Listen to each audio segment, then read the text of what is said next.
بسم اللہ الرحمن الرحیم۔ عزیز طلبہ و طالبات، السلام علیکم۔ بچوں، آج ہم کلاس 10 کا سبق نمبر 5 پڑھیں گے، جس کا نام ہے مجھے میرے دوستوں سے بچاؤ۔ یہ تحریر ہے سجاد حیدر یلدرم کی، اور صنف ادب کے لحاظ سے یہ افسانہ ہے۔ اس کا ماخذ جو ہے وہ خیالستان ہے۔ چلتے ہیں اپنے لیکچر کی طرف۔ مصنف سجاد حیدر یلدرم، ماخذ ہے اس کا خیالستان۔ مجھے میرے دوستوں سے بچاؤ، اس کے خلاصے کے اہم نکات جو ہیں پہلے ہم وہ دیکھ لیتے ہیں کہ خلاصے میں جو ہے وہ کس چیز کے متعلق بیان کیا گیا ہے۔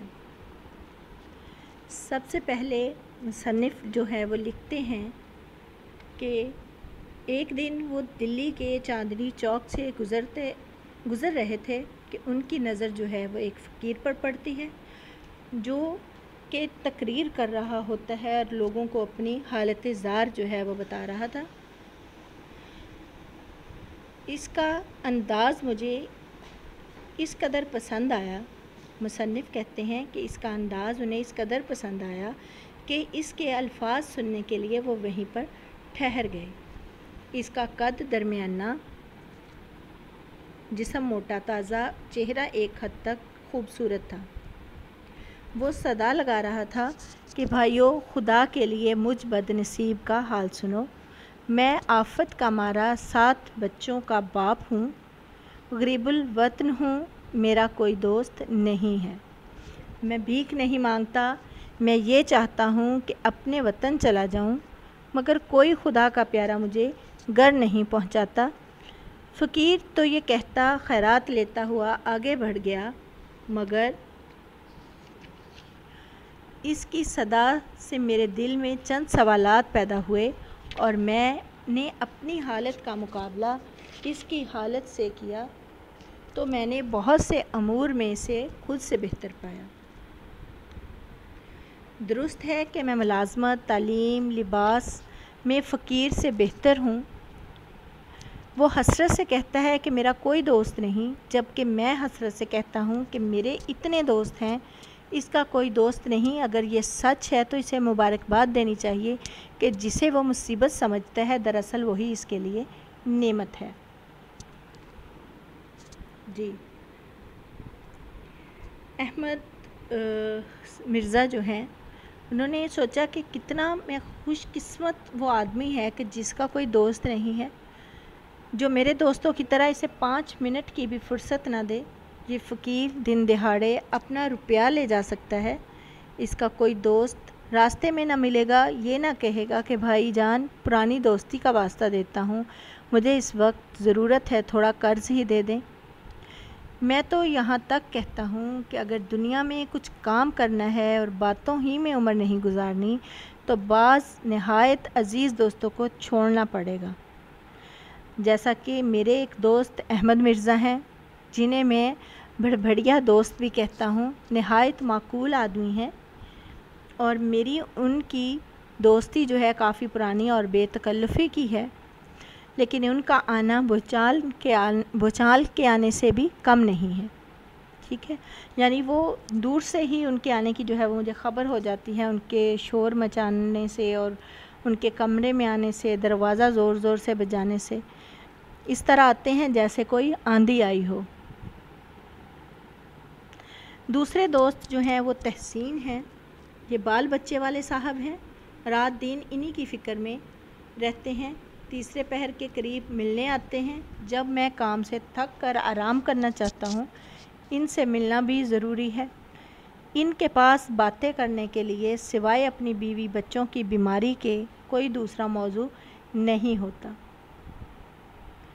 ٹھیک ہے، اور اسی طرح میرے ایک مقدمے باز دوست، جنہیں اپنی ریاست کے جھگڑوں سے، مخالفین کی برائیوں سے اور جج صاحب کی تعریف یا مذمت کے سوا کوئی کام نہیں، جو کہ شاکر خان ہیں، صاحب موزہ سلیم پور کے رئیس ہیں اور ضلع بھر میں نہایت معزز آدمی ہیں۔